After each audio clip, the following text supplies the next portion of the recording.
Ako dlho poznáte Nové divadlo? Nové divadlo poznám od začiatku, od jeho vzniku, pretože v ňom pracuje moja žena, môj syn a ja som tu už režíroval a je to jedno vysoko kvalitné divadlo pre deti, pre stredoškolákov aj pre dospelých. Čím je Nové divadlo pre vás výnimočné?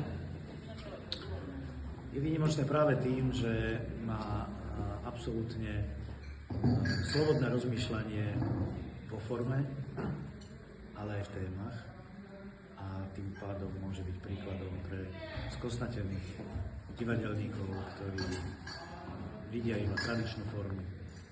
Boli ste na obnovenej premiére Pinokia. Čo si o tomto predstavení myslíte? Čo sa vám najviac páčilo?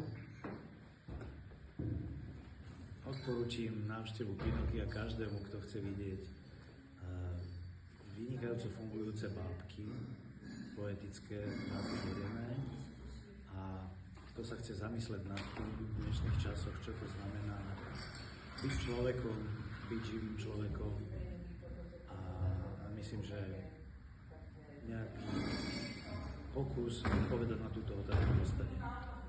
Ktoré predstavenie Nového divadla vám najviac utkvelo v pamäti? Páčia sa mi všetky.